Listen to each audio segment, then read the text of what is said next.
जी दोस्तों, इस वक्त साढ़े नाल मौजूद ने पंजाबी शहर राजा सादिकुल्ला साहब किसी तारफ के मुताज ने शहर ने बैंक ऑफिसर भी ने रिटायर हो चुके ने इन्होंने कोई इन्होंने तारीफ पूछना जरा तुम अपनी जबान दसना। अस्सलाम वालेकुम सर।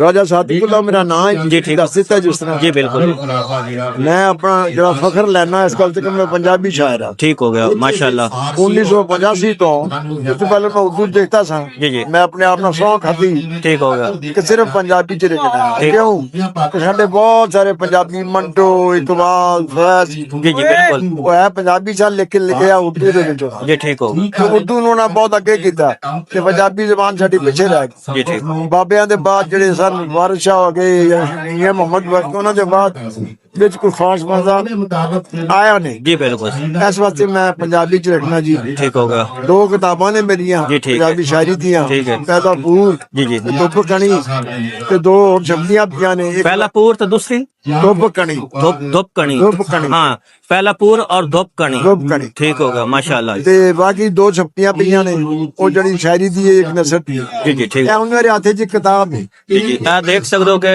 किताब है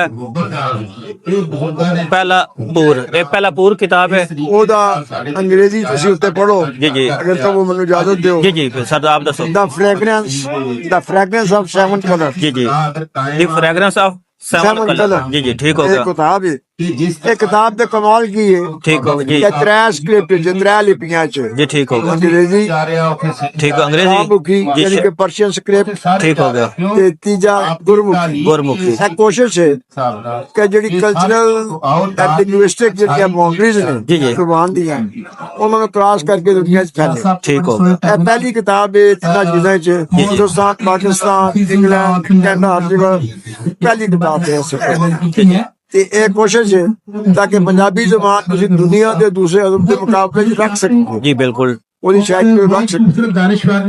ਇਹ ਕੋਸ਼ਿਸ਼ ਹੈ ਇਹ ਕਿਤਾਬ ਦੀ ਜਿਹੜੀ ਮੈਂ ਵਿਖਾਉਣਾ जी जी बिल्कुल ਇਹਨਾਂ ਨੂੰ ਮੰਨਿਆ ਗਿਆ ਇਸ ਤੋਂ ਪਹਿਲੇ ਤੁਸੀਂ ਉਰਦੂ ਬੋਲਣਾ ਸੀ ਤੁਸੀਂ ਕਸਮ ਖਾ ਲੈ ਕੇ ਅਸੀਂ ਪੰਜਾਬੀ ਬੋਲਣਾ ਪੰਜਾਬੀ ਲਿਖਣਾ ਠੀਕ ਹੈ। ਇਸ ਤੋਂ ਪਹਿਲੇ ਤੁਸੀਂ ਬੈਂਕ ਆਫੀਸਰ ਆ ਕਿਸ ਬੈਂਕ ਦੇ ਵਿੱਚ ਮੇਰੀ ਪੀੜ੍ਹੀ ਮੈਂ ਹਰੀਬ ਬੈਂਕ 'ਚ ਰਿਹਾ ਸੀਨੀਅਰ ਵਾਈਸ ਪ੍ਰੈਜ਼ੀਡੈਂਟ ਰਿਹਾ ਜੀ, ਠੀਕ। ਸੀਨੀਅਰ ਵਾਈਸ ਜੀ ਪ੍ਰੈਜ਼ੀਡੈਂਟ। ਠੀਕ ਹੈ। ਦਾ ਜਿਹੜਾ ਸਭ ਤੋਂ ਵੱਡਾ ਮਸਲਾ ਪੰਜਾਬੀ ਕਾਨਫਰੰਸ ਹੋ ਰਹੀ ਤੁਸੀਂ ਇਸ ਮੰਚ ਤੇ ਆ ਚੁੱਕੇ ਹੋ ਕਿਵੇਂ ਲੱਗਦਾ ਪਿਆ ਤੁਹਾਨੂੰ? ਬਹੁਤ ਅੱਛਾ ਅੱਛਾ ਇਹ ਦਿਲਜੀ ਹੈ ਜੀ ਜੀ ਸਵਾਲ ਹੈ ਨਾ ਕਿ ਉਦੋਂ ਦੇ ਜਿਹੜੇ ਪਹਿਲੇ ਫਖਰ ਜਮਾ ਕਰਦਾ ਸੀ ਇੰਟਰਨੈਸ਼ਨਲ ਕਾਨਫਰੰਸ ਜੀ ਜੀ ਸਮਝ ਦੋ ਕੀ ਵਜ੍ਹਾ ਹੈ ਇਹ ਉੱਥੇ ਲਾਹੌਰ ਹੋਟਲ ਵਿੱਚ ਫਲੈਟੀ ਦੇ ਜੀ ਜੀ ਠੀਕ ਹੋ ਗਿਆ ਉਹਦੇ ਬਾਅਦ ਦੂਜੀਆਂ ਵੀ ਹੁੰਦੀਆਂ ਰਹੀਆਂ। ਜੀ, ਜੀ। ਇਹ ਤੀਜੀ ਕਾਨਫਰੰਸ ਬੜੀ ਅੱਛੀ ਹੈ। ਇਸ ਕਾਨਫਰੰਸ ਦੀ ਖਾਸ ਗੱਲ ਪਤਾ ਕੀ ਮੈਂ जी ਨੋਟ जी ਕੀਤੀ ਹੈ ठीक हो गया ਜਿਹੜੀ ਪਹਿਲੀ ਵਾਰ ਹੈ जी जी ਕਿ ਜਿਹੜੇ ਹਿੱਸਾ ਲੈਣ ਵਾਲੇ ਬੰਦੇ ਆਏ ਨੇ ਨਾ जी जी ਇਹਨਾਂ ਚ 90% ਪਿੰਡਾਂ ਦੇ ਨੇ। जी पिंडा ने बिल्कुल इस तरह ਇਹ ਬਹੁਤ ਅੱਛੀ ਗੱਲ ਹੈ। जी, जी। ਸੁਣੋ ਗੱਲ ठीक हो गया ਪ੍ਰਕਾਸ਼ ਚੰਦਨ ਇੱਕ ਬੰਦਾ ਹੋਇਆ ਹੈ, ਉਹਨੇ ਕਿਤਾਬ ਲਿਖੀ ਪੰਜਾਬ ਕੇ 100 ਸਾਲ ठीक हो गया ਉਹਦੀ ਆਟੋਬਾਇਓਗ੍ਰਾਫੀ ਟਾਈਪ ਹੈ। जी जी ਉਹ ਇੱਕ ਗੱਲ ਕਹਿੰਦਾ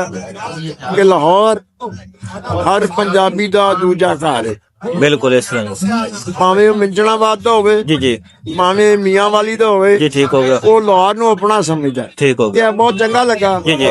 ਅੱਜ ਦਾ ਕਰਾਊਡ ਵੇਖ ਕੇ ਇਸ ਉੱਪਰਲੇ ਦੋਸਤ ਦਾ ਕਰਾਊਡ ਵੇਖ ਕੇ ਬਹੁਤੇ ਜਿੱਤ ਕੇ ਤੇ ਪਿੰਡਾਂ ਦੇ ਬੰਦੇ ਆਏ। जी जी बिल्कुल ਇਹ ਬੜੀ ਅੱਛੀ ਗੱਲ ਹੈ। सही माशाल्लाह सर बहुत शुक्रिया हंसते वसते रहो और पंजाबी की खिदमत करते रहो सर अल्लाह पाक तुमको खुश ਤੁਹਾਡਾ ਵੀ ਬਹੁਤ ਸ਼ੁਕਰੀਆ ਜੀ, ਜੀ। ਕਿ ਤੁਸੀਂ ਇਹ ਗੱਲ ਲੋਕਾਂ ਤੱਕ ਅਪਣਾ ਰਹੇ ਹੋ। जी जरूर इंशाल्लाह जी सरगोदा तुसी आए हो अल्हम्दुलिल्लाह ਸਰਗੋਦੇ ਦਿਓ जी सरगोदा दे में ਸਰਗੋਦੇ ਦਾ ਕਮਾਲ ਕੇ ਦੇਖੋ ਜੀ। ਮੈਂ ਆਪਣੇ ਤੌਰ ਤੇ ਕਹਿਣਾ ਹੁੰਦਾ ਸਿਰਫ ਕਿ ਪੰਜਾਬੀ ਜ਼ੁਬਾਨ ਦੀ ਜਿਹੜੀ ਸਭ ਤੋਂ ਅੱਛੀ ਹੈ ਨਾ जी जी ਇਹਦੇ ਮੁਖਤਲਿਫ ਲਹਿਜੇ ਨੇ। जी जी बिल्कुल ਜਿਹੜਾ ਸ਼ਾਹਪੁਰੀ ਲਹਿਜਾ ਨਾ जी जी ਹਿੰਦੁਸਤਾਨ ਉਹ ਐਸਾ ਹੈ ਦੇ ਅੰਦਰ ਕਿ ਉਹ ਮੇਰੇ ਖਿਆਲ ਨਾਲ ਹਰ ਪਾਸੇ ਉਦੋਂ ਸਰਾਇਕੀ ਤੱਕ ਵੀ ਚਲਾ ਜਾਂਦਾ ਹੈ। जी जी बिल्कुल सर ਸਾਰੀ ਗੱਲ ਸਮਝ ਲੈਂਦੇ ਨੇ ਸਮਝ ਆ ਸਕਦੇ ਨੇ ਸਾਲ ਤੱਕ ਚਲਾ ਜਾਂਦਾ ਹੈ बिल्कुल इस तरह जी ਧਨੀ ਤੱਕ ਚਲਾ ਜਾਂਦਾ ਹੈ ਬਿਲਕੁਲ ਇਸ ਤਰ੍ਹਾਂ। ਲਾਹੌਰ ਵਿੱਚ ਵੀ ਸਮਝਿਆ ਜਾਂਦਾ ਇਹ ਨਹੀਂ ਗੱਲ ਹੈ। ਹੈ। ਸੋ ਸਰਗੋਦਾ ਜਾਂ ਸ਼ਾਹਪੁਰ ਦਾ ਜਿਹੜਾ ਇਲਾਕਾ ਹੈ ਨਾ जी जी बिल्कुल ਕਲਚਰਲੀ ਉਹ ਸੈਂਟਰ ਆਫ ਪੰਜਾਬ ਹੈ ਤੇ ਉਹਦੀ ਜ਼ੁਬਾਨ ਦਾ ਡਾਇਲੈਕਟ ਵੀ ਜਿਹੜਾ ਵੇ ਬਹੁਤ ਤਗੜਾ ਔਰ ਸੋਹਣਾ। सोना बिल्कुल जी मैं तो एक गल दसना कि सरगोदा लैंग्वेज सरगोदा जो अपनी जबान है पंजाबी जबान